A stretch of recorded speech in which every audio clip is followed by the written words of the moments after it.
When Reframing Rural and Winnett ACES set out to create this season, we wanted to make something different from the succession resources that are out there today. When I moved back, there was 4 generations on the place. And 4 generations trying to make a living off the same amount of land. So it was tough.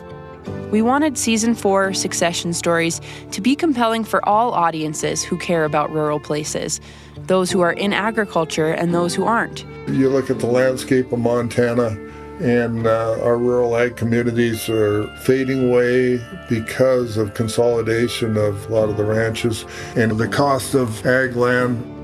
Our goal was for the season to be story-driven. We aimed for the succession takeaways to be sandwiched in between personal stories about how families navigate the leveling questions of life and legacy that we must all face someday. We have an ETP plan, so it's called an Emergency Transition Plan. That's what's really getting all of your team on the same page. But the season wouldn't be complete if we didn't include an episode created specifically for the farm and ranch families who are trying to convince their loved ones they need to make a succession plan, or for those who are already convinced but don't know where to start. Welcome to Reframing Rural. I'm Megan Torgerson. Today, a bonus episode for farm and ranch families that provides a roadmap for how to get started with succession planning. Today's episode has 2 chapters. Chapter 1 is a recording from a succession expert panel event co-hosted by Winnett ACES and Reframing Rural at the Petroleum County Community Center on October 29, 2025. Chapter 2 is an interview with American Farmland Trust's Farm Legacy Director, Jerry Cosgrove. In Part 1, we'll hear from 3 experts in the field of succession. Michael Stolp, Head of Learning, Research, and Insights at AgWest Farm Credit, Dr. Marsha Goetting, Professor and Extension Family Economics Specialist with Montana State University Extension, and Lewistown, Montana-based Certified Public Accountant Stacie Arntzen. Winnett, Montana rancher Diane Ahlgren also chimes in during the panel, contributing her experience as someone who's gone through the succession process. In Part 2, we'll speak to Jerry Cosgrove about how conservation easements can be used as a tool in estate planning and how farmers and ranchers can approach succession when they don't have a family member to take over. We'll also learn about the work American Farmland Trust does in the arena and how policymakers can better support succession. American Farmland Trust is a supporter of this season. Their mission is to save the land that sustains us by protecting farmland, promoting sound farming practices, and keeping farmers on the land. First, we'll take you back to the October evening in Winnett, where ranchers from around the Musselshell Plains traveled to learn how to secure the future of their ranches through succession planning. Here's Winnett ACES Executive Director Laura Nolan kicking off the event. Thanks everybody for coming. We're going to go ahead and get started. I'm Laura Nolan. I'm the Executive Director at Winnett ACES, and we're super excited for this event and to have you here all tonight. Kind of at the end of the day, Winnett ACES' mission is to keep family farmers and ranchers on the land. And so one of the most important things we felt like we could do is hopefully provide some resources for succession planning and helping that be possible for everyone in our community. And thank you to those who've come from a long ways away. And so I get to introduce Megan Torgerson here with Reframing Rural. Megan and I met, we decided it was 2022, and Megan was working on an episode about Winnett ACES for the Reframing Rural podcast. And she's a farm girl from eastern Montana, so really connected with a lot of the things that are a lot of the values that we have here in our community and at Winnett ACES.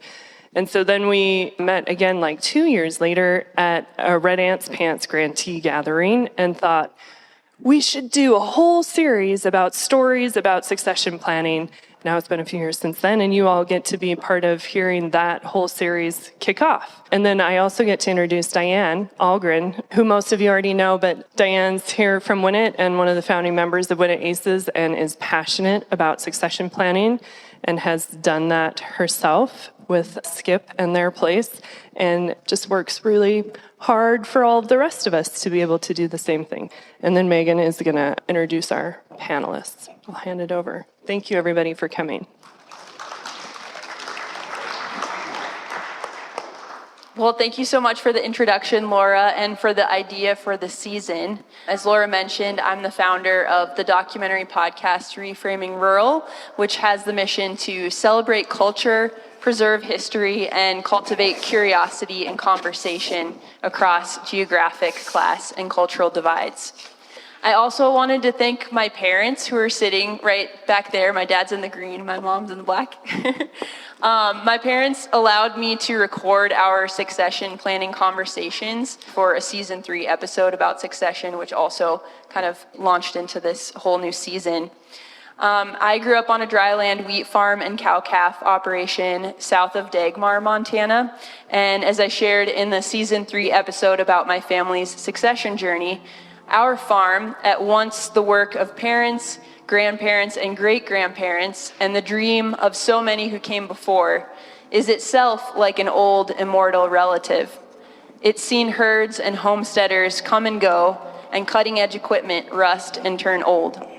It has and it will endure beyond the time of its current steward or their successors. The same can be said about the family farms and ranches that are featured in our new season, Succession Stories. As you all know, factors including aging farmer demographics, rising land values, trade wars, climate change, and farm stress contribute to the serious need to make a succession plan. Approximately 40% of the nation's farmland is owned by people over 65, which means that up to 370 million acres of farmland could change hands in the next 20 years. That's more than a third of all farm and ranch land in the lower 48 states. Agricultural outlets often report the statistic that only 30% of family businesses transfer to the next generation, a number that drops to 12% when looking ahead to the third generation. In Montana, the number of farms and ranches went down more than 10% in the 5-year span between 2017 and 2022. Some may have been absorbed by expanding operations, while others were paved over for parking lots and condos, as is the case with the agricultural land surrounding Bozeman, where I live today. In hopes of preventing that from happening, we are encouraging people to make a succession plan by sharing heartfelt and optimistic family stories that make you feel the opposite of these statistics. These families look for what can be applied from the past as they grow, change, and innovate and look towards the future. So without further ado, let's launch into this evening's succession expert panel discussion. So tonight we have with us Dr. Marsha Goetting. Marsha is a professor and extension family economics specialist at Montana State University. During 2024, she presented 65 legacy planning programs with over 5,800 Montanans attending. Dr. Goetting is a member of the Montana Alzheimer's Coalition. She has been appointed to the Montana Supreme Court Commission on Continuing Legal Education, and she received her PhD from Iowa State University and her master's and bachelor's degrees from Kansas State University. Thank you for coming, Marsha. Stacie Arntzen grew up in northeast Nebraska, where she was an active part of her family's farm and ranch operation. She attended college at the University of South Dakota before transferring to Montana State University in Bozeman, graduating in May 2002. Stacie became a certified public accountant with the state of Montana in 2005, and she joined Dale Huffine and Mickey McMillan as a partner in 2009. Stacie specializes in agriculture taxation, providing tax preparation, tax planning, and transition consulting services. Estate planning and administration are also among her areas of focus, and she values working with and educating her clients while building and maintaining lasting relationships with them. And Michael Stolp is joining us from Spokane, Washington. He journeyed the furthest to be with us this evening. Michael Stolp is the head of learning, research, and insights at AgWest Farm Credit, where he leads initiatives in employee learning and development, customer learning, family business resources, and research on marketplace, industry, and customer and employee experiences. As a family business facilitator, Michael assists businesses in enhancing communication and teamwork, improving management and strategic planning, developing successors, and transitioning assets. Michael holds a bachelor's degree in agricultural business from Washington State University and a master's degree in agricultural economics from Purdue University. Michael's expertise in family business is rooted in his family's third-generation farm and ranch in Sprague, Washington. With over 20 years of experience in family business facilitation, he combines practical lessons with a deep understanding of farm, ranch, and agribusiness perspectives across the West Coast. So thank you for joining us, Michael. My first question for the panel is, what do you do to help in the succession planning process? And maybe, Michael, we'll start with you and then just go down the line. Great. Well, it's a pleasure to be here. My hometown was a lot like Winnett. I had 7 kids in my high school class, and I got to say, go Rangers. You're doing great. I played 8-man football. Yeah, there you go. You can give it a clap. Well, as we look at succession planning, I'll share that you're right. For me, it comes from real passion for the family farm I grew up in. And if any one of you to say, what's it about? I'd tell you one word. It's about alignment. And you're going to say, well, what are we trying to align? And I'll say 3 things.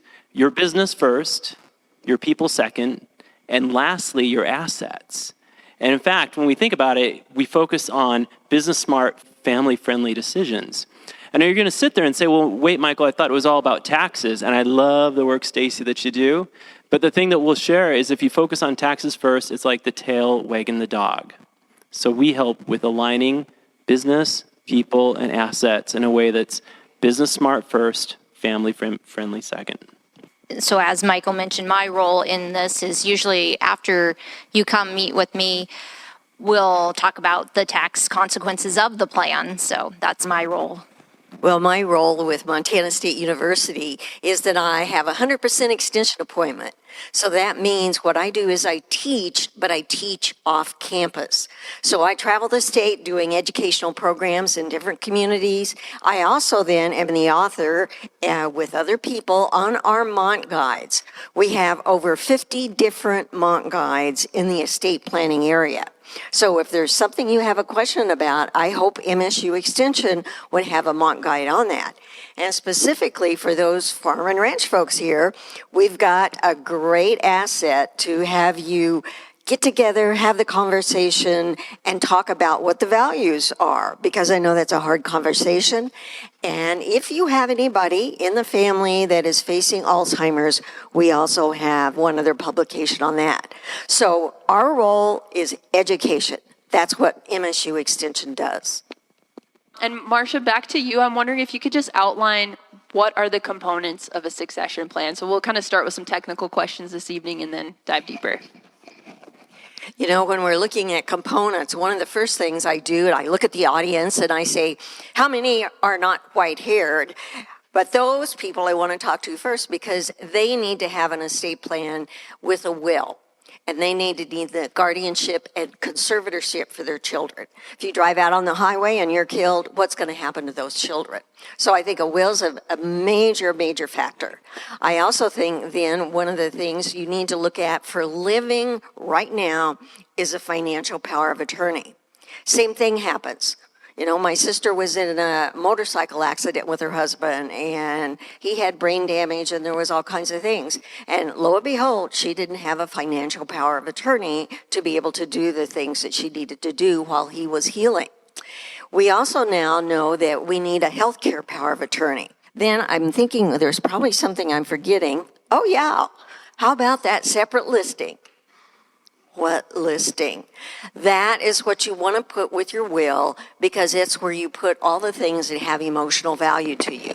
For example, I have my Grandma Ray's opal ring, 117 years old, and I want to make sure that I leave that to someone, but I don't have a title to it. So what I do is a separate list that's included with the will, and I indicate that I want that to go to my niece. Now, people will ask about a trust. Yes, there's reasons to have a trust, but I don't like those attorneys that say everybody needs a trust. No. You need to have some specific reasons. We've got a testamentary trust Mont Guide, we've got a living trust Mont Guide, and we also have one that's called a Q-tip, qualified terminal interest property. If you don't know what that is, who does? It's something new that you can make sure you provide for your spouse, but the spouse can't sell, the spouse can't give it away. It goes directly to the kids upon the death of the second spouse. So that's my soapbox for the evening. And could you define what a trust is, any of you, just so that we have that definition out in the air too? A trust is a legal arrangement where the trustee manages assets for beneficiaries under terms set by the grantor. Perfect. That sounds like a lot of things you need to do. A family needs to get started on. It sounds like they need to get started on it early because it's a long process. And I'm curious, when should families start succession planning? When should they start conversations and building out some of these essential documents needed? That's a great question, and everyone will ask me, what's the first step in succession planning? The first step is procrastination, meaning everyone puts it off. And then if you'd ask, well, when should we get the ball rolling? Before you think you need it. Why is that? The longer you wait, the fewer choices you have. And I've never met a farmer or rancher that didn't want more choices. So kudos to all of you who are taking time out of your very busy schedules tonight to come here to learn more about it. And my hope for all of you is that you get the ball rolling. So I first learned about Michael through one of the families featured in this season, Jean Curry, who used Michael as a succession facilitator. And communication is something that came up again and again in my conversations with Jean about how Michael stepped in and helped foster a culture of communication within the family. And so I'm curious if you could just speak to the role of communication in this process of starting now or starting tomorrow on your succession planning. Yeah, it's a great question, and if any one of you were to say, well, why do people procrastinate? It really comes down to communication and the fear of conflict. And if you think about it, when we come together as families to look at where we want to take our business for the next generation and how we get there with people, those ideas are better when they're informed by more than one person. And in fact, one of my favorite quotes is, if there are two people in the room and they each have the same opinion, one of them is unnecessary. And so as you think about what is right for your family business, I always think about getting the right players around the table and then putting the intellectual building blocks or puzzle pieces in the center of the table, and then ask, how do we arrange them in a way that makes sense for us? Well, if we don't have conversations or can't have conversations with each other, that process is impossible, and the outcomes are ultimately sub-optimized because they don't benefit from everyone's head and heart. And so communication is far more than a touchy-feely thing we all talk about. It's an imperative that makes better business sense, and ultimately it's better for the relationships as well. Some of the families that I interviewed this season, they had conversations first with their on-farm children and then brought the off-farm children into the conversation. Curious just if anyone could add anything to the phases of who all should be involved invited into the room. At what point should you invite professionals into the room to have these conversations? Yeah, I'll start on that one. So I've done this for 21 years, a long time now.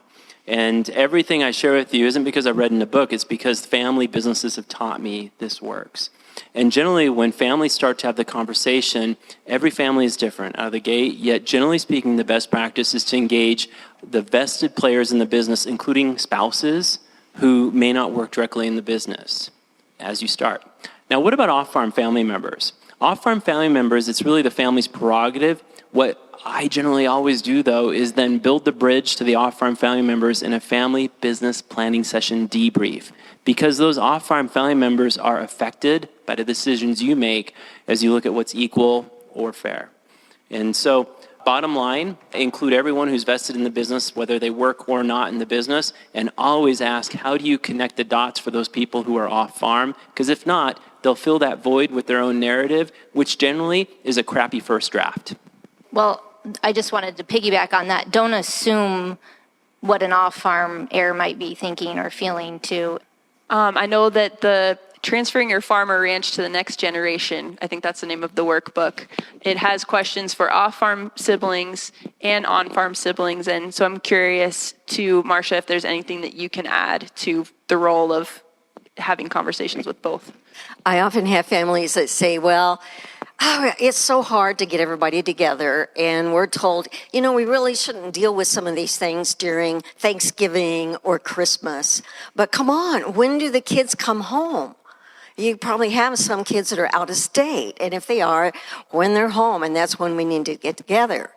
Now, last week I was talking with an attorney, and he said, now get this, he doesn't believe that you should have to pay him $300 an hour to educate you. And he says, what I do is give people your MSU Extension mock guides. And that's what we've done. While you're recommending to folks to not worry about taxes, I heard people coming in saying they wanted to hear about taxes, and I know that that's on the minds of many.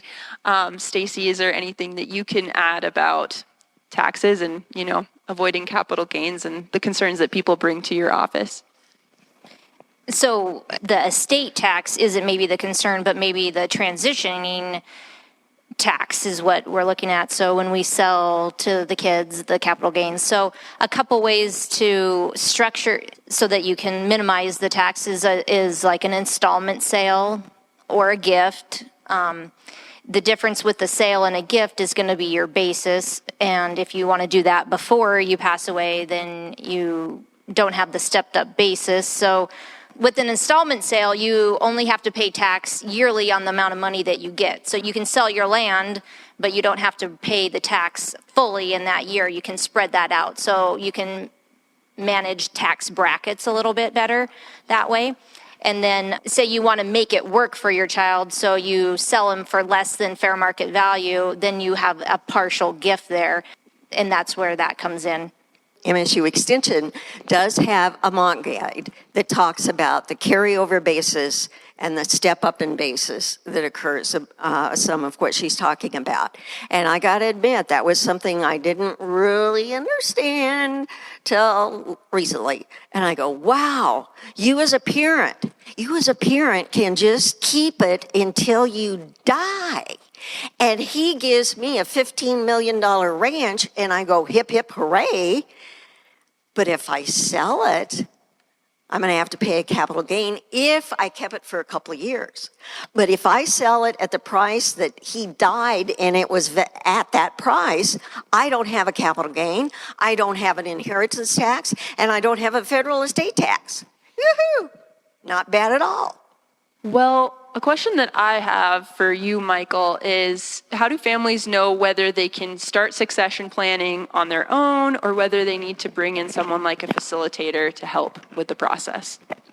Yeah, great question. The short answer is every family should and can do this alone and not require a family business facilitator. They're saying that's weird. The family business facilitator just said he's unnecessary. However, there are cases where facilitation makes sense. And the cases include things that you would imagine. In some cases, it comes down to communication where people simply struggle to get in the same room and talk without a lot of fireworks. Other cases are where there is incredible confusion around folks' roles and responsibilities in the business, meaning they're not clear on what seats they have on the bus. In other cases, there is significant strategic misalignment, meaning different partners have different perspectives around whether the business should grow, downsize, take on risk, those type of things. And in some cases, businesses just are so complex that having a facilitator come in can allow the family and the business to focus on the questions and their insight, and then have someone like me or otherwise run through a process where out at the end comes an aligned plan. I'll be clear though, a family business facilitator is not a counselor, not a psychologist. What we are people who understand the right questions and bring best practices from other operations to the benefit of the people we work with. Ultimately, the family is the expert around their business. We're experts around the process and can share best practices. Is there a success story or a failure story that you could bring to mind that brings to life kind of the need for a facilitator? Yeah, I'll tell you what, and you all are going to think, this is crazy. Sure, you're going to say that. Every family I work with is a success story, because those are the families that have chosen to come and engage a family business facilitator to build a plan. I'll tell you, though, some of the success stories is a customer I'll work with in the next few weeks. The son and daughter came to work with the dad in business before succession occurred. And they were very intentional around, here's the business, here's the roles, here's the opportunity. What do you want, as Stacie said? They talked to the next gen. And the success story there in that case, that the son came back, the daughter said it wasn't for her. In another family, the story was they went to a meeting like this. Came to Thanksgiving, Marsha, and at that one, we had a planning session, and the dad looked around the table, and it was one of the most courageous things I ever heard. He looked at his oldest son, and he said, if you put you and me on this farm together, it's like putting two alpha wolves together in a cage. We're going to tear each other up. And in that case, the daughter came back, and that's a success story, too. What are some of the stories that might not be so successful? I can think of two of them. One was a 76-year-old producer who brought his family together, and in the middle of the session he started crying, and the family had never seen him cry before. And they said, why are you crying, Dad? And he looked around the table and he said, it occurs to me I waited too long. As that family looked, his dream was to build out the business and grow it, yet what do you think his successor in their 50s were looking at as they considered their vision? Retirement. This final thing on this, in terms of things that didn't go as anticipated, is for any of you as you engage this process, step back and ask yourself what one of our customers did in a session. Own your truth. Own your truth. Because when families come together and talk about what's important to them, their business, and where they want to go, what doesn't work if they leave that process, they don't own their truth, and then they leave and say, there's no way in heck I'm going to support that plan. Thank you. I feel like those stories bring a lot to this conversation. Well, we've been talking a lot about passing the farm or ranch down to the next generation. And one of the questions submitted by one of the attendees, one of you all in the audience, was if you could talk about succession when it's not family. Have any of you had experience with succession planning when it's passed down to someone other than a family member? Yes. In this case, it was an operation where they didn't have a family member that wanted to come back. And what occurred is this farmer was proactive in his local community, and he had seen someone he'd always been impressed with. And this individual did not have an opportunity with regard to his own family to come back to the farm or ranch. And so we'll call this guy Bob.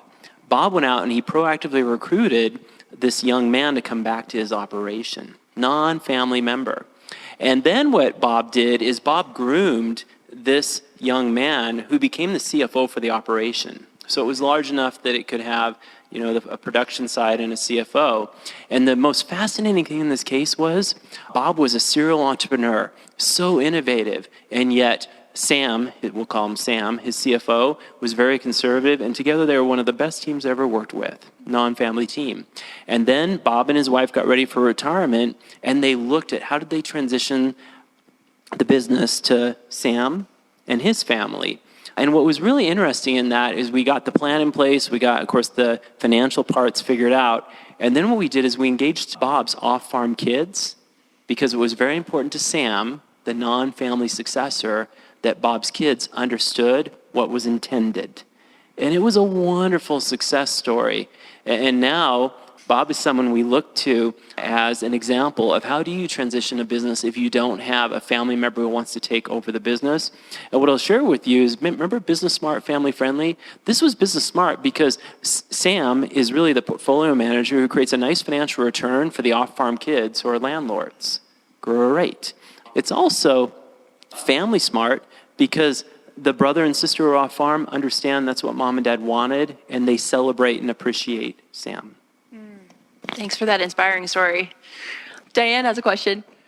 I guess I would just have a quick comment. We are working on a transition with a non-family member, and it's a great option, and I think I would encourage folks to consider it. If you don't have family that's interested, I think it's an option, so don't be afraid of it. And there's kids out there that want that opportunity And that's how we started, so it's a passion for me to pass that on.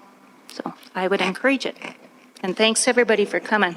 This to me is a success story right here, seeing all you folks, so thank you.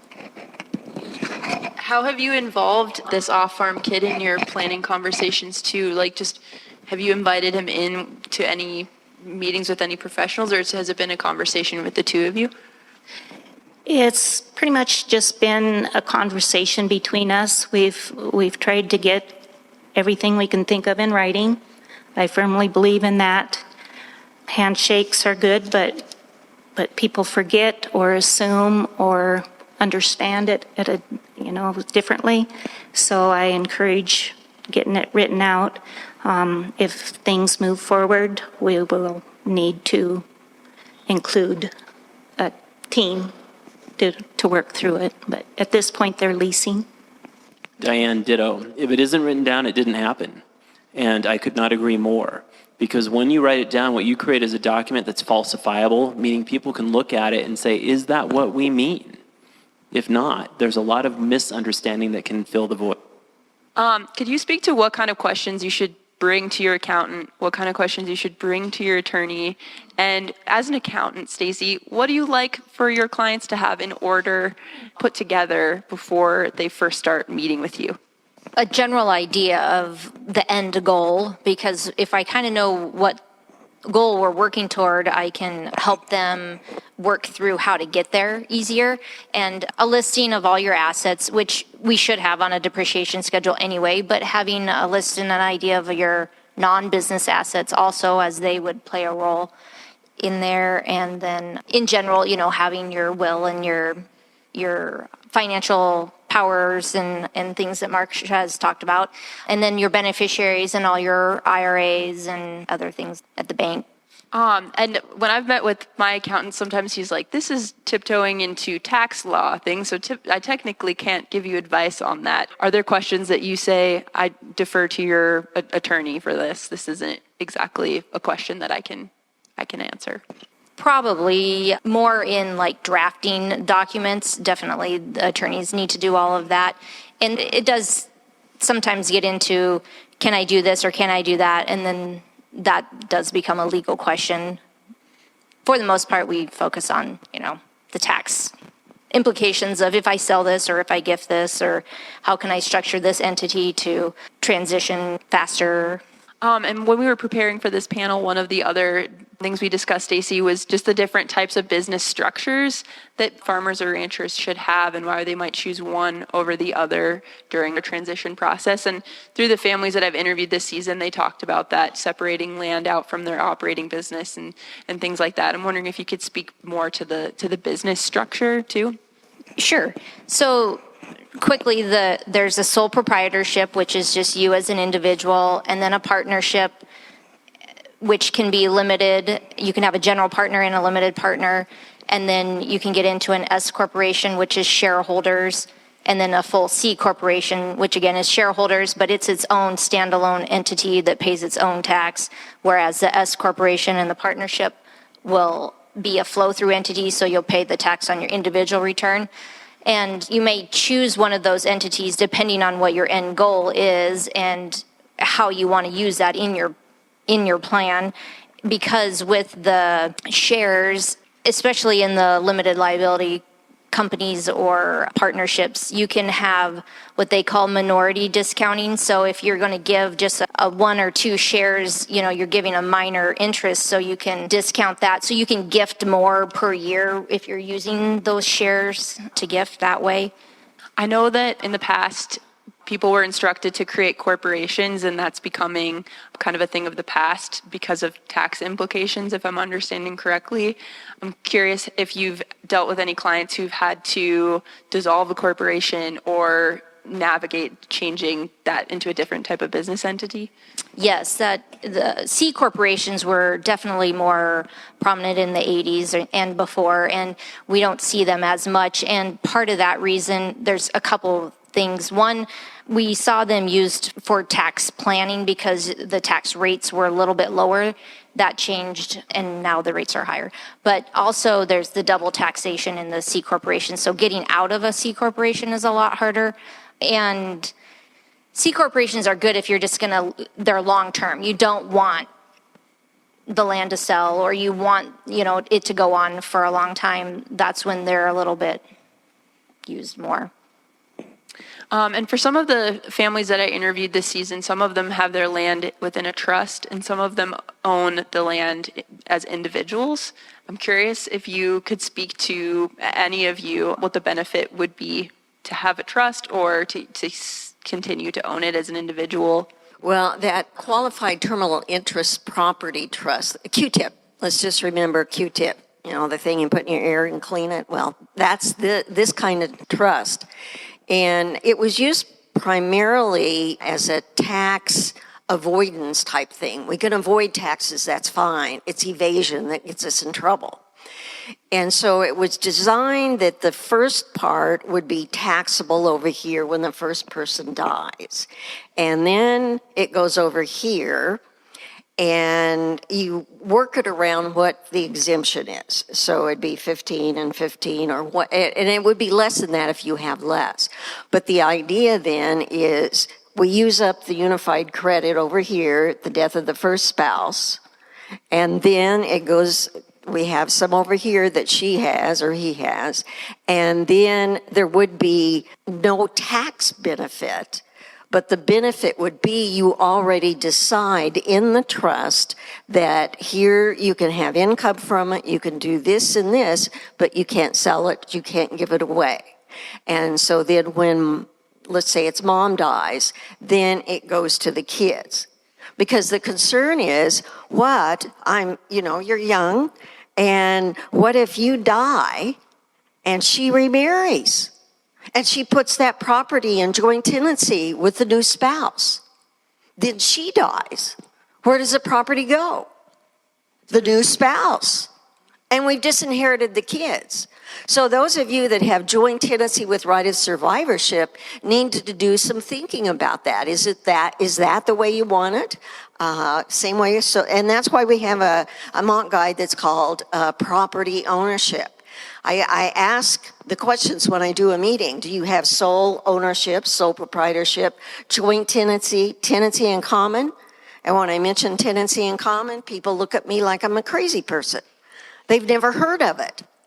But tenancy in common can be a very good way to title property, particularly when we're getting in a situation where he has 2 kids over here, she has 2 kids over here, and what did they do when they got married? They put everything in joint tenancy with right of survivorship. And this man is at my meeting, and I'm talking about it, and he gets aggravated. He comes up to me at coffee break and says, "Who told you about my situation?" Well, I didn't know it. That was from another county that I did that. And can you imagine his conversation going home? Because he realizes now, oh my gosh, I've disinherited my kids by putting this property in joint tenancy. So he's going home to her and say, "Hi, honey, can we eliminate this joint tenancy?" Well, she said yes. But why did she say yes? And the reason being, she had her property that she had put in joint tenancy with him. And get this, they thought they could write a will and make sure the property gets to these 2, his kids. So he would write a will saying, "I want it to go to my 2 kids." And the attorney should have said, you can't do that because a will cannot undo a contract. So always keep that in mind. A will cannot undo a contract. Wow, learned something new. Marsha, could you speak to what happens when you do not have a will? If you don't have a will, you're giving control to the state of Montana. So the state of Montana has a way that the property is going to be divided. First of all, it's always the spouse if you're married. And then if your spouse is not alive, then it goes to the children. Okay, but let's say some of you out there don't even have children and you die. Well, it goes up the tree then. It first goes to your parents if they're alive. And then if they aren't, it goes to the brothers and sisters. So this is all kind of difficult. So what I did is a Mont Guide, first of all, and it shows you what Montana law does. And then those of you that hate computers, you won't like this, but we did a program on the computer where you can answer questions. Are you married? Yes, no. Do you have children? Yes, no. All these fancy questions. And then, ta-da, at the very end, it tells you where your property is going to go. And sometimes that can be the very reason that a person needs to do estate planning. When you realize it's going to go to some people that, well, quite frankly, you just don't like them. Well, okay, that's why we want to write a will and do estate planning. Thank you. Well, a question for you, Michael. How often should plans be revised and under what circumstances? You know, the simple answer is things change, your plan should too. And generally speaking, when we build a plan, we encourage our customers to update them every year. Now, you might say every year, why? Because keep in mind, you know, the approach we take is that it's a strategic succession plan that starts with your business plan, then it looks at the people, and then finally looks at what's your philosophy with regard to how assets should be transferred. And as you come together, this is really a tool that you participate in as you lead your business, and in as dynamic as the world is, yeah, you should update it every year. And then you should also step back and say, well, if that's a plan for our business, how have our lives changed, and how do those our lives changes affect what we want from our life and from our business? Because one of the wonderful things around a family-owned business is you have the opportunity to contour both your business and your life goals in a way where you can create a really unique kind of alignment that isn't available outside of family business. I'm a big fan of family businesses, not because they're easy, but because they can have profound benefits if people work at it and they're intentional. Well, I have a couple audience questions. So one question we received is, what are some of the best ways to continue to provide care to previous generations without the farm ranch going broke trying to do so? One of the first things that comes to mind is maybe a long-term lease or something that ties up the land in a contract. Then that lease payment, of course, is going to go to the nursing home, but then they wouldn't have to sell the land. Might be one option. You know, that's a question that we sometimes get, and again, I'm not an attorney, accountant, or financial planner. The thing, though, that I've learned is there are no silver bullets. And what I will share with you, someone once told me, a great mentor who happened to be a CPA. And you know what he told me? He said the number one rule in succession planning is mom and dad need to be okay. And so one of the first things that can occur for all of you who are in the senior generation, don't give it away too fast, number one. Number two, make sure that you have a personal balance sheet to the extent you're able. So as best you're able, it doesn't encumber the family business.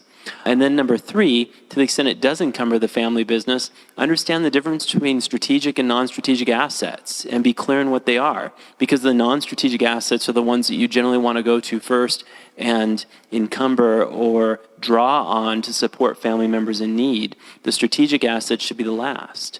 And you'd be surprised if there's not alignment or clarity around that, how moments that can be objective get emotional because people aren't aligned. One of your questions, Megan, is how does family business facilitation help? Ultimately, it's looking at things that can get emotional and looking at what's the problem, what are the facts, and then how do you assemble them in a way that makes sense? Again, business smart, family friendly. Could you define strategic versus non-strategic assets too? Yeah, I'd be glad to. In the place I grew up on, the strategic asset was the one that had the barn, the machine shop. It was the main place, the phone shed.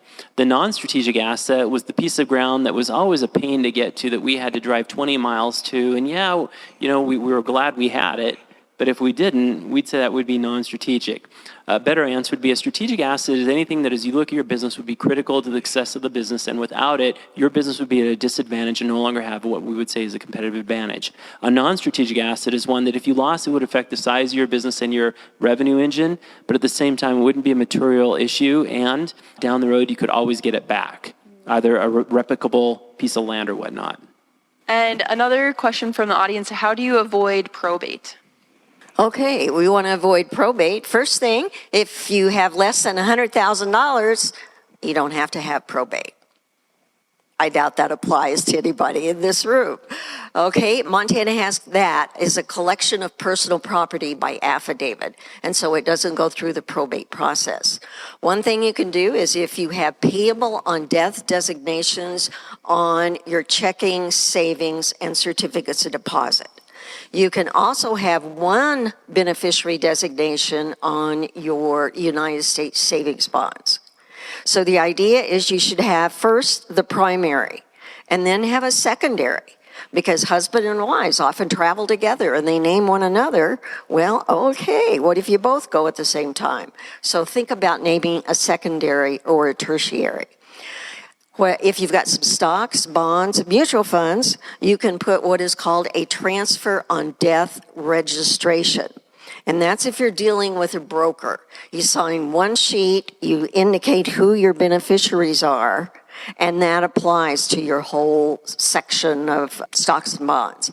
If you have a mutual fund and another mutual fund and another one, then you will need to have a transfer on death registration for all three of those.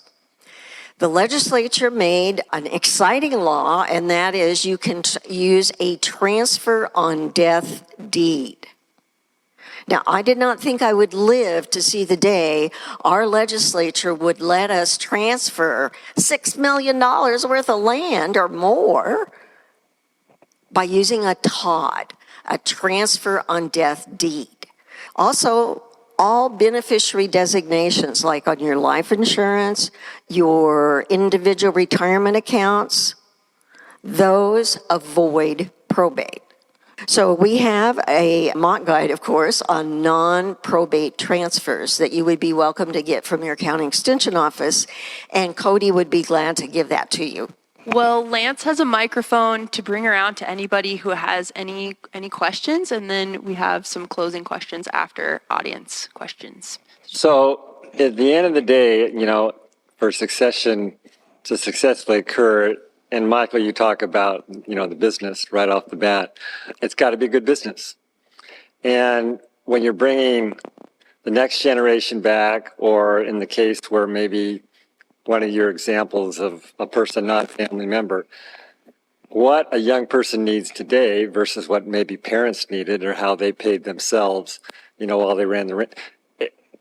In my experience, it looks like the business has to actually be more successful than it is in order for that transition to occur because of the costs and expenses of what people expect, So in the work you guys have done, how often does that come up? I mean, I've even heard issues like health insurance. Gee, I can't bring my son back because the business can't afford health insurance.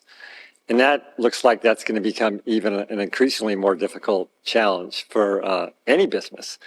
So how often are those tangible issues of just the cost of having more people involved in the business or making that transition, how often do those come up that are really honestly addressed, like, yeah, this business has to create another $250,000 in order to pull this thing off. And maybe we need to grow the business in order for succession to actually be successful long term. Great question. 100% of the time. If it doesn't make economic sense, it doesn't make sense. And that sounds like it's cold-hearted. It's not.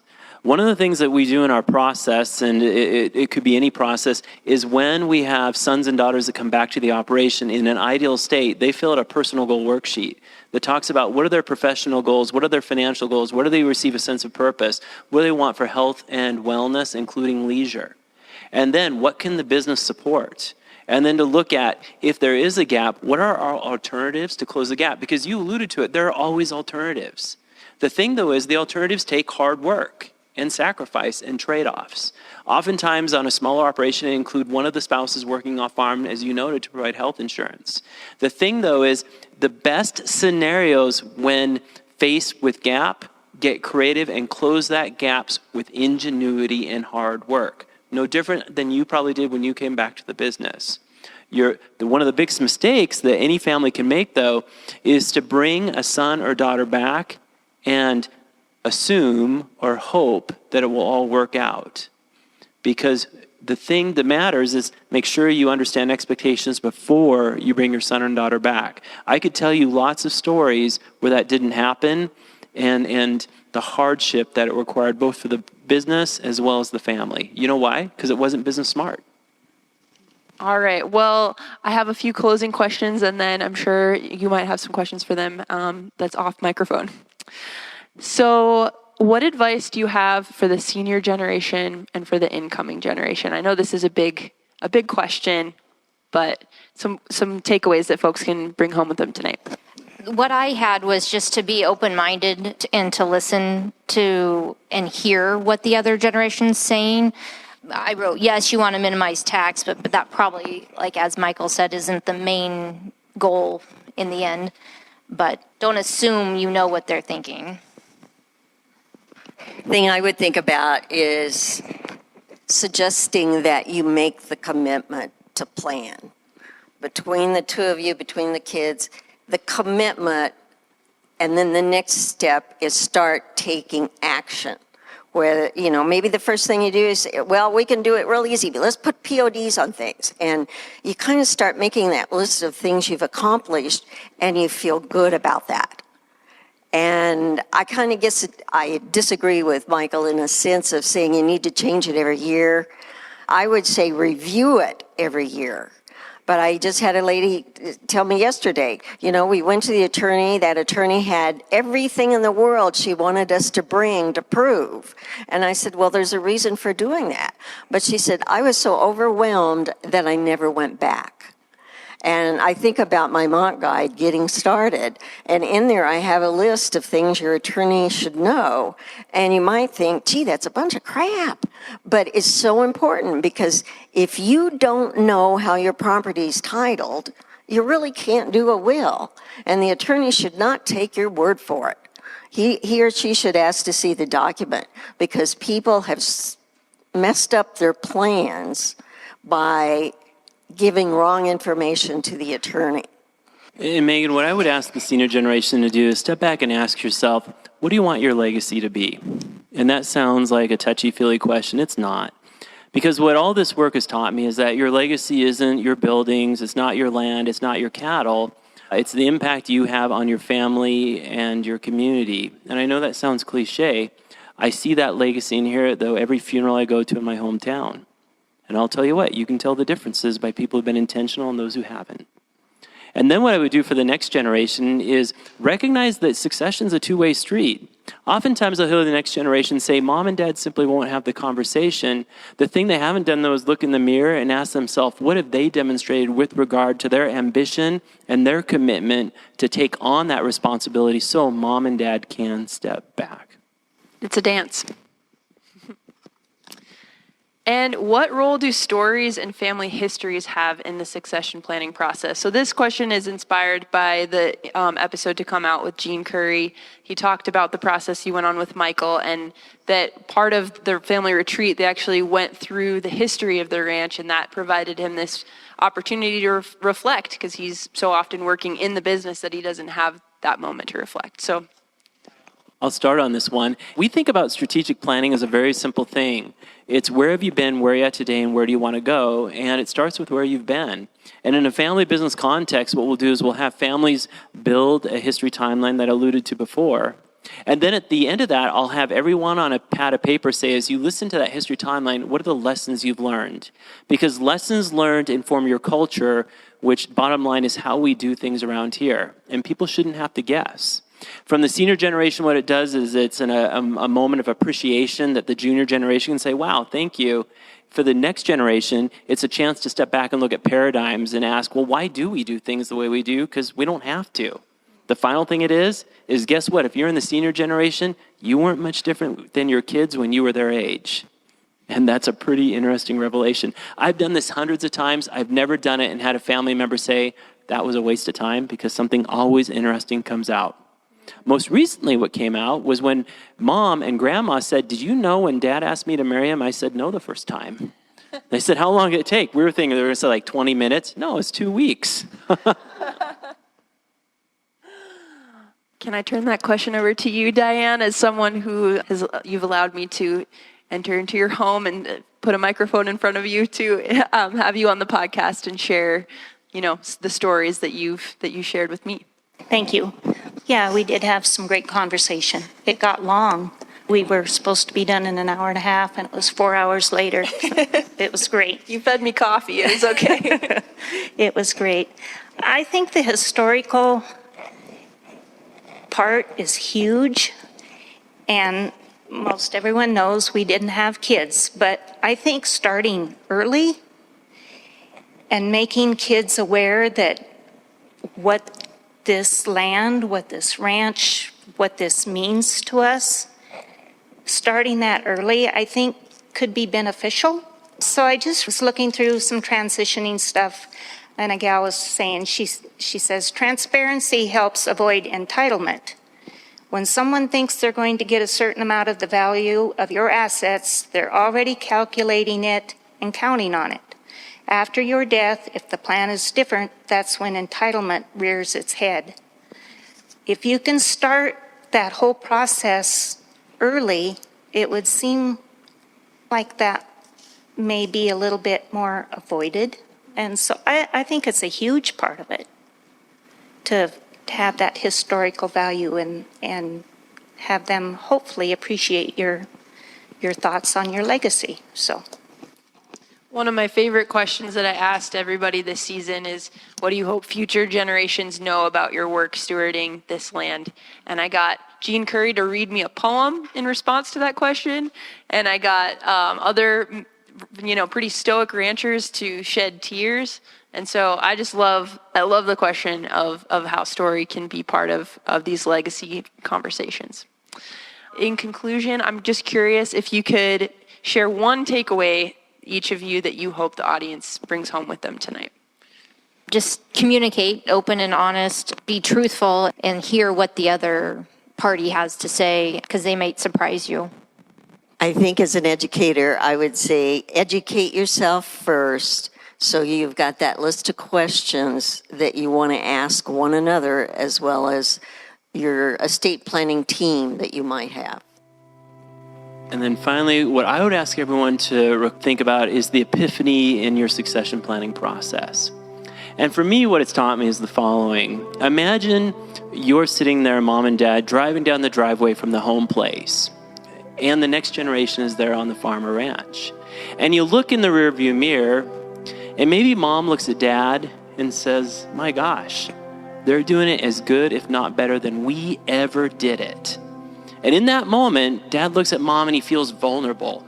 And he asks himself, is that because we didn't do it as great? And mom reads his mind. And the next thing mom says is, great job, coach. Great job, coach. Because at the end of the day, your legacy is that next generation that's on that farm and ranch when you drive down that road. And if you can't leave, you haven't done your job in developing the next generation. Well, thank you all so much for driving out. Thank you to the panelists for sharing all of your wisdom. We really appreciate your participation.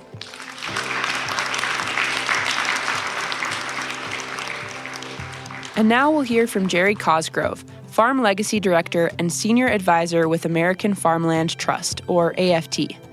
Jerry heads AFT's efforts to help landowners fully understand their options for land transfer. He directs an AFT program that accepts gifts of land that will be used to support the next generation of farmers, and previously served as AFT's Northeast Director.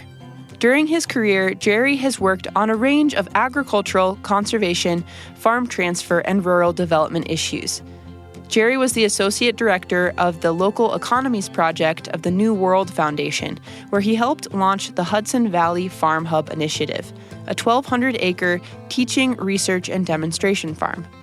Before that, he served as a Deputy Commissioner for the New York State Department of Agriculture and Markets, with program responsibility for food policy, food safety, dairy, and agricultural protection. Jerry grew up on a fourth-generation dairy farm in central New York. He earned his degree from Cornell's College of Agriculture and Life Sciences, and later graduated from Cornell Law School.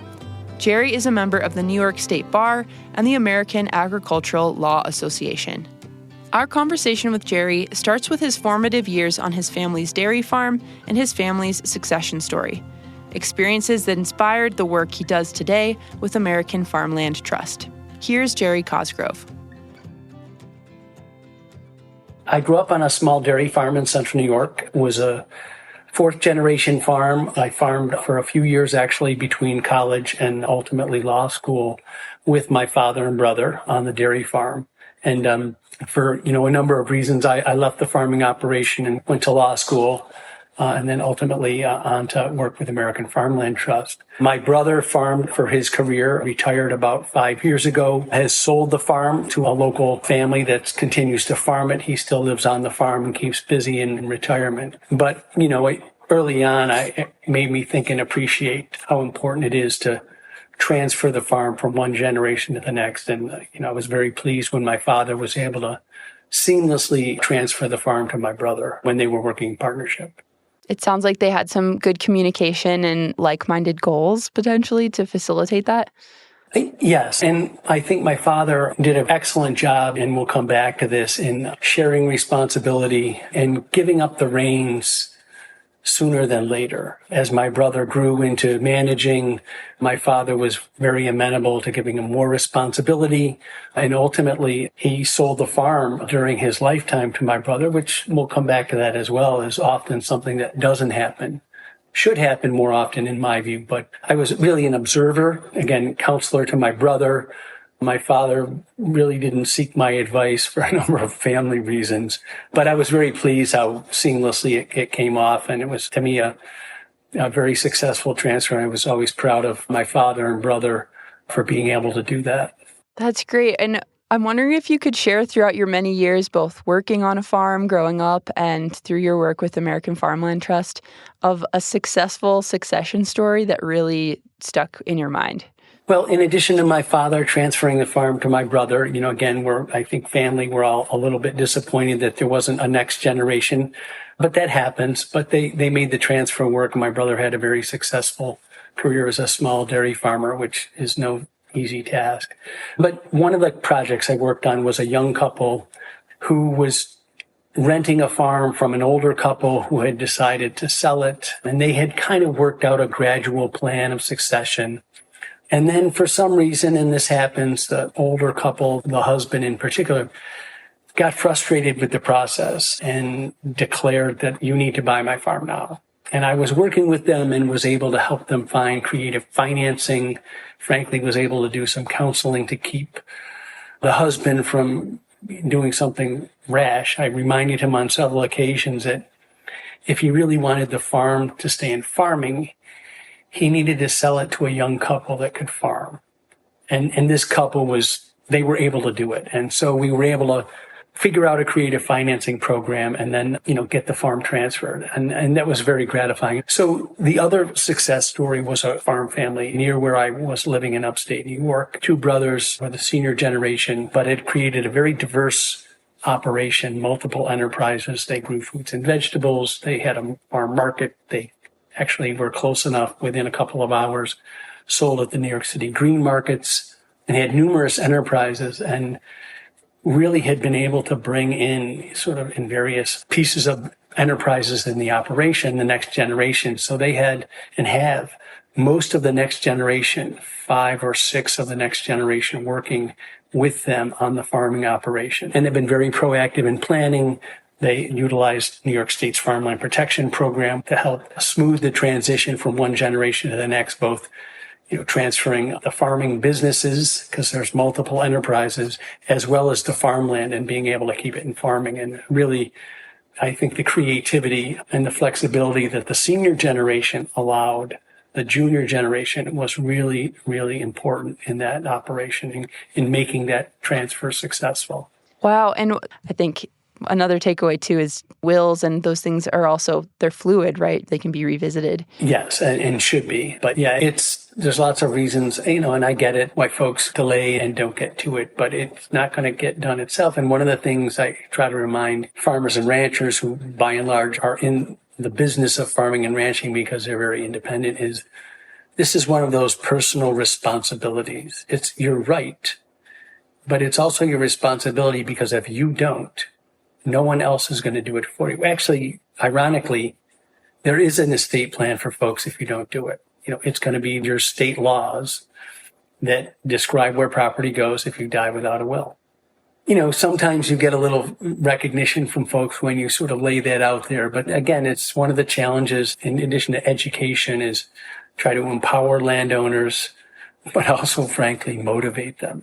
Coming to a webinar, listening to a podcast, it's like people need to sort of be empowered. And again, I try to get folks to think about, taking the first step. You don't have to do it all at once, but really just getting moving. And frankly, the first step I recommend people do, which they often don't, is step back and think about, based on their values, well, what are their goals? What does success look like? Forget the tax weeds and some of the mechanics. What do you want to happen to the land, to the business, to various people who may or may not be in the business, family members, non-family members? I've had increasingly try to remind folks that, look, if you've got a key employee who's been with you and really critical to your operation, don't overlook them as a potential successor, because they may not want to have ownership, but many often do. They just don't get the chance because they're not related by blood. And again, increasingly, as fewer farm and ranch children return to the operations, we've got to get more creative about creating ways to transfer to others that want to take up farming and ranching and create a pathway for them so they can do it as well. Are you starting to see more non-family members taking over? Is that becoming more common? Yeah, it's really a demographic issue. There's smaller families, candidly, more off-farm opportunities. And there's not sort of the direct pathway, which I think in some respects is good in that, I've worked over the years with some, sort of next generation folks who felt like it was this burden that they had to carry on. Even my brother, when he decided to retire, he felt it, and, he didn't have a successor. And I based on sort of my personal view, but also what I've seen, I said, look, you farm this land, you've been very successful, you deserve to retire. If there's a buyer comes along, you should sell the farm and enjoy your retirement, which he did. And, not related. There's actually, it's a family that's farming isn't their primary occupation, but they're very dedicated. They have the resources to farm well, and they're really taking good care of the land, which, to me, at the end of the day, as much as I feel strongly about the family legacy, it's also really important and certain organizationally that we think about the legacy of the land. That if it's not you, people need to think beyond their own family. I think that's one of the challenges for the last generation owners is sometimes they can't foresee a future because they don't see one in their own family. And I think giving them the opportunity to see opportunities for others, but also passing the farm on and using, farmland protection techniques are, in my view, an important insurance policy for the land, too. Again, it takes the mix, the people and the land and the farming and ranching. You have to have all three. But that also means the base is the land. And again, that's sort of the, cornerstone of AFT's work has been, and I've really enjoyed what I've done for the last 30 plus years. Can you tell us a little bit about what conservation easements are and how they're used as a tool for succession planning? Yeah, I'd love to. So at American Farmland Trust, early on, we promoted and have worked for the length of our existence on promoting agricultural conservation easements. And conservation easements are a deed restriction that permanently restricts future uses of the land. From an agricultural perspective, you're looking to restrict uses that would diminish or somehow interfere with the productivity and the farming or ranching of a farm. That's sort of the essence of the restrictions, which include non-agricultural uses like housing, commercial development, inappropriate or sort of fragmenting the land with too many subdivisions, again, really makes it unusable for agriculture. Again, a lot of that's context depending on sort of where you are in terms of the scale and the type of agriculture. But so really to maintain the land, as available for farming. And again, the critical thing that I learned early on in my career drafting easements as a young lawyer is many of the conservation groups, while well-intentioned, really didn't understand farming enough as a business. And so their easements were too restrictive. An easement for agriculture can't be a straitjacket.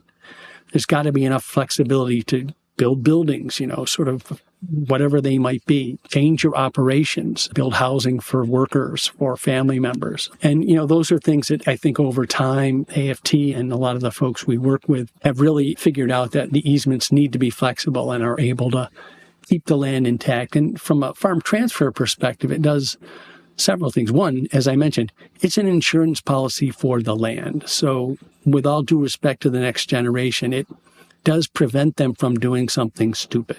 Fragmenting it. I mean, again, this is from the owner's perspective. This is, in my view, also one of their property rights to think about that. You as an owner, you can put that insurance policy on the land so that next generation doesn't, farming's too hard, I'm going to sell it for development. So that's one. And the other is that because depending on where you are, it can reduce the value of the land, which is a financial cost, though there are programs that actually provide compensation for that reduction in value. But regardless, the value of it then is lowered closer to the agricultural value and makes it more affordable to the next generation because they're not competing head-to-head with the developer. And so that's, to me, I think, an often underappreciated element, from a financial perspective. And then in states in the Northeast and New York, where I've worked for a long time, where they have programs that actually compensate landowners for the value of the agricultural easement. I mean, basically the difference between what it would sell for on the open market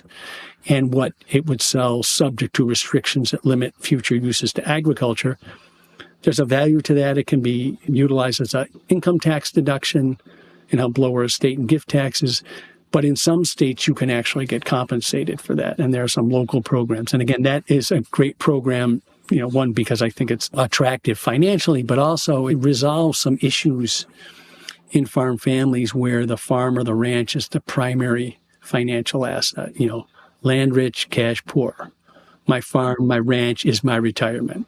That's true. Those are true. I mean, it's partly because farmers are notorious for putting any income they derive back into the business, improving it, buying more land. I mean, but the challenge is when retirement comes, whether you're passing it on to the next generation or you're selling it, there's got to be sort of some value that you can cash out for retirement. And so, again, these are tools that can help do that. Again, a lot of it involves, sort of the locale, what's available, having advisors who can, help counsel the pros and the cons, because there's, the downside of a conservation easement is that it's a restriction that you and future generations have to live with. And so it's very important to think carefully about the land planning, what the future business enterprise or enterprises might look like, the tax issues, and then how does that fit, to what I said before, into the big picture?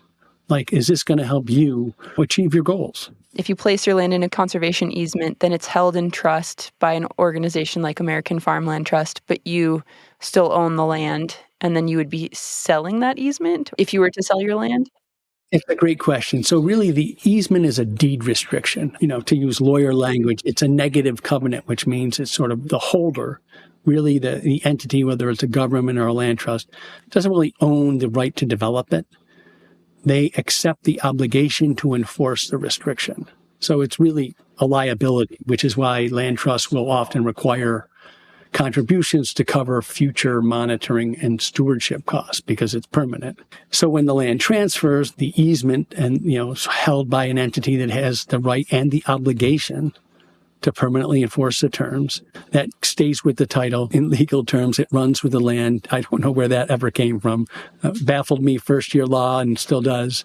But it stays with the title. And so anything that's not sort of within the restriction, the landowner retains, and the landowner retains the right to transfer that to a new owner. And generally, some of the restrictions people might think of when they hear the term easement is unless the landowner consents, and most agricultural operators and landowners don't, there's no right of public access. So the easement, that's up to the landowner. Generally, most landowners retain that right because they want to be able to decide who can and cannot come on their land. The other thing is easement properties will stay on the tax rolls. They're not tax exempt. They might be eligible for a use valuation based on sort of agricultural use as opposed to residential or commercial development use. But again, that varies by jurisdiction. But, landowners retain the right to, rent it, sell it, give it away. They may be somewhat limited in additional restrictions. Oftentimes, the holder of the agricultural easement in particular will retain the right to approve any additional restrictions, partly because one of the goals of the ag easement is to make sure that the land is available in the future for agricultural use, and not that preventing agricultural use in the context of a conservation easement with a different purpose, that's fine. But from our perspective, if the purpose is to keep the land available for agriculture, we want to make sure that that purpose is respected over time. And what other services does AFT provide to producers to keep land in agricultural use? So we do a fair bit of work increasingly on promoting sustainable farming practices, provide direct outreach, particularly focused on soil health, soil conservation, especially in the Midwest. We have a number of programs that work on that. In terms of supporting farmers, we are increasingly looking at ways to provide support for sort of the economic viability of farming operations. Again, that's probably a newer endeavor for AFT in terms of providing direct support, but we've always supported programs that help, particularly at the mid and smaller scale. I mean, one of the concerns we have policy-wise is that most of our farm programs are oriented towards larger commodity farms. That's just a fact.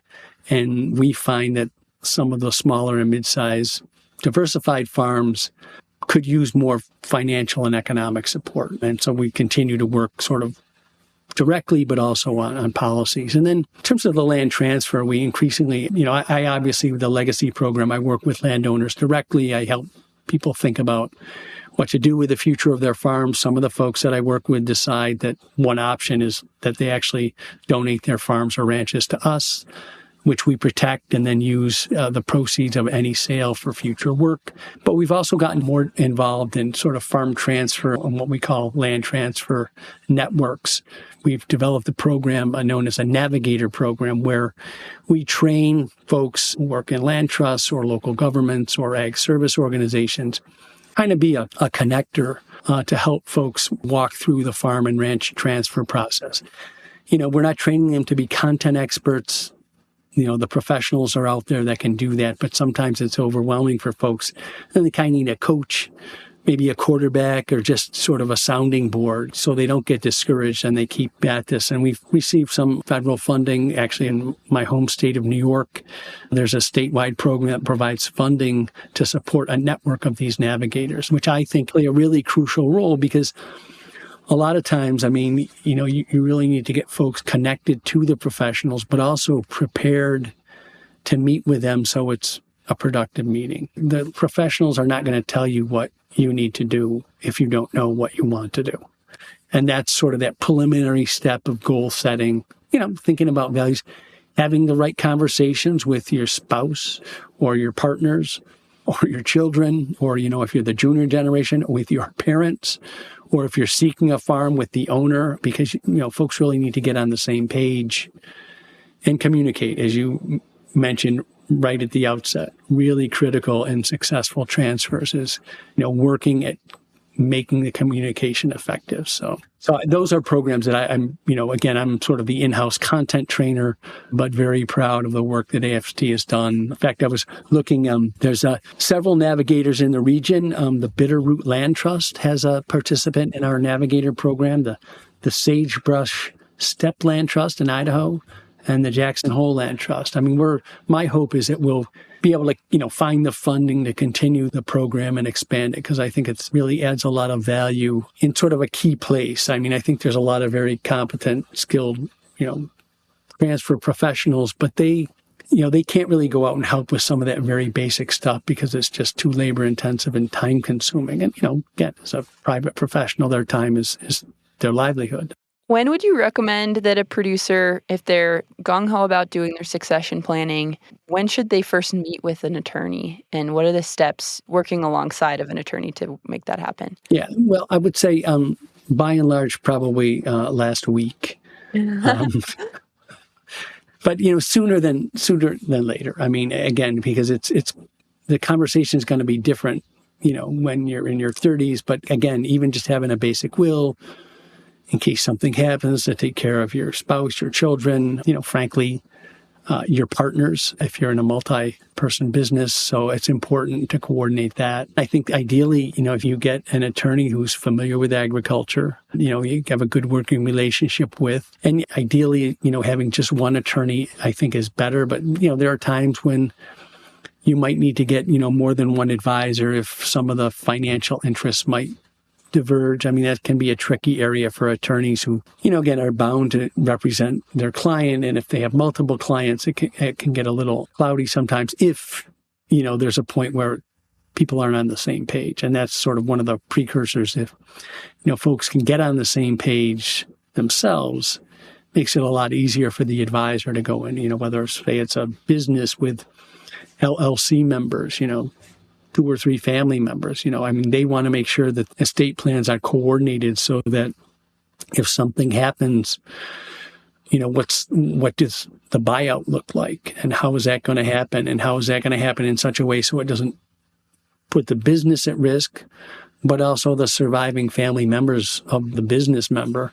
You just have to have that conversation and make sure that those pieces are in place, because as evidenced by my story, but it's true everywhere, things can happen unexpectedly. And so it's sooner than later, I think, is good. And sometimes word of mouth can be helpful. Not a topic you want to talk about maybe with your neighbor, but just checking around like, well, who'd you work with?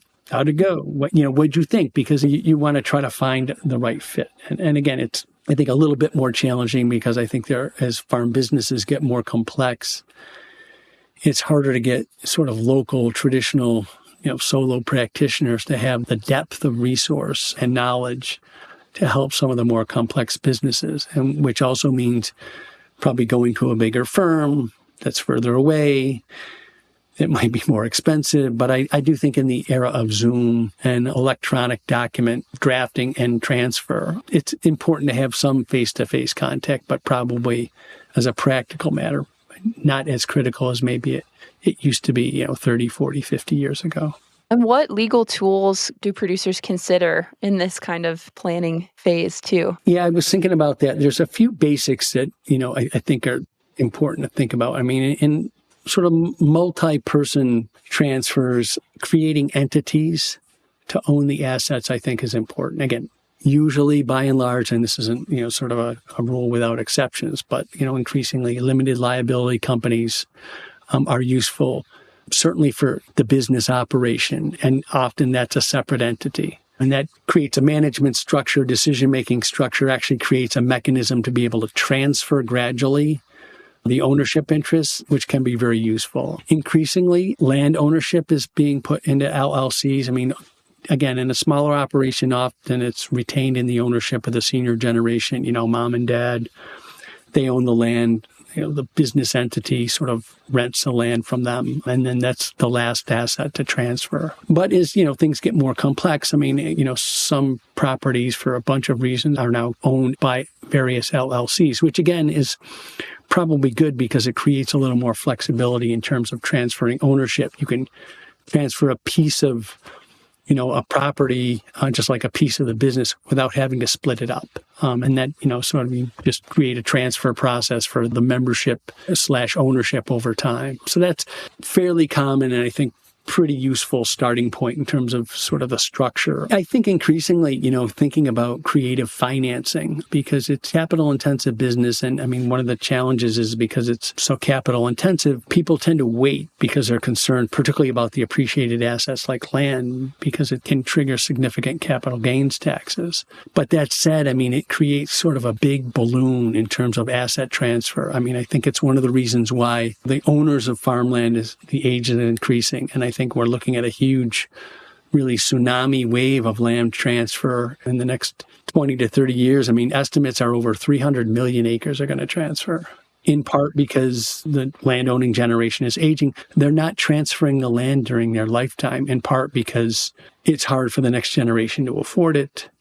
There's significant capital gains tax exposure. And so it creates some hurdles that, again, sort of tax-wise, waiting as a common strategy. To me, transferring the land, finding creative ways to transfer it sooner than later is a good thing, because I think younger operators, in my view, probably would prefer to become owners sooner than later, at least to a substantial degree, not always feasible. And then the last area I think that's always been utilized in family transfers, but I would argue we need to think more about in non-family transfers, is gifting. Again, it's sort of within families, it's almost a given at some point, even in my father and brother. My father took a mortgage back when he sold the farm to my brother, and like my grandmother before, basically at a certain point in time, he said to my brother, you know what?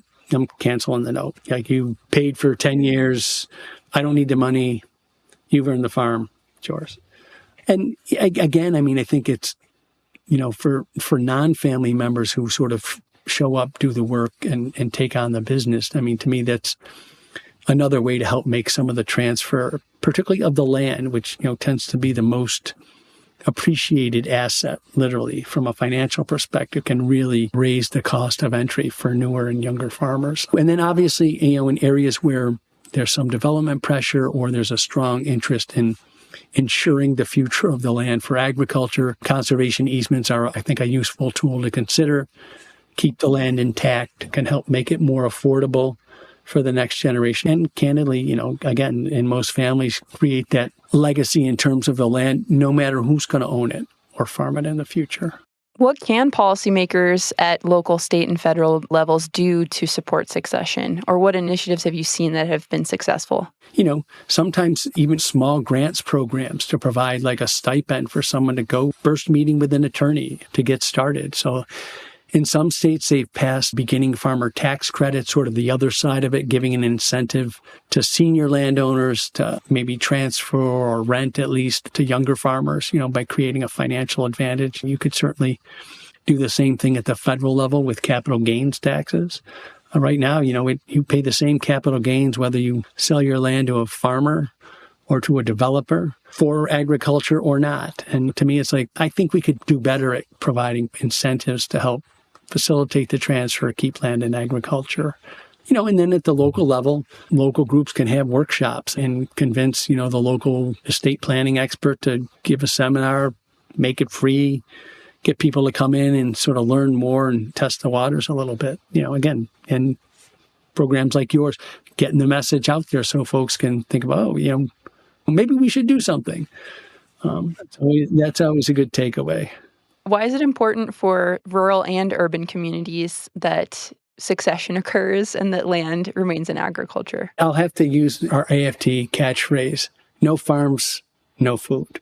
I mean, ultimately, our urban areas rely on sort of the farmers and ranchers to supply food. And, in the suburban areas, open space, a lot of other environmental benefits. They should be doing their own estate planning. But, again, for the macro issue, this land is going to transfer. We want to make sure that it stays in production, that it transfers to farmers and ranchers, the people who are going to farm it and steward it into the future, which is why I think from a policy perspective, I'd love to see more action, in the Farm Bill, not just supporting, commodity programs, which are important, but things like farm transfer. And, there are things that could be done, maybe tax law changes, but even just sort of more financial support and guidance. And again, it seems like Montana's got some great things going, and I think a lot of states do, but it's a lot. And there's a lot of smaller and medium-sized farmers who are going to need help. So people want to eat, we need the farmers and ranchers to produce the food. From an AFT perspective, I mean, I'm pleased that we're doing more work in the land transfer and farm transfer area, and hope that we can continue to do that. And of course, would be remiss as a membership organization if I didn't put in a plug for folks to think about joining AFT, at any level. We really appreciate all the members that we have. Our website is farmland.org. Makes it easy to sign up, become a member, or at a minimum, learn more about what we do, because we do a wide range of work. I focus on the transfer aspects of it, but we, work on soil health, and we're increasingly working on ways to creatively explore dual-use solar, for example, as a ways to create a win-win, farm and generate clean energy. So it's one of those areas where I think as an organization, we've always tried to find the win-win solution to things.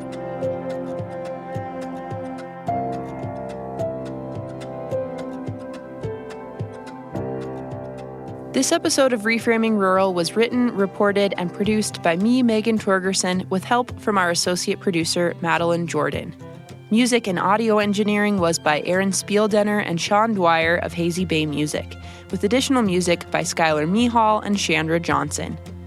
This season of Reframing Rural is made in collaboration with Winnett ACES, with funding and support from the Plank Stewardship Initiative, World Wildlife Fund, Headwaters Foundation, American Farmland Trust, the Department of Public Transformation, and listeners like you.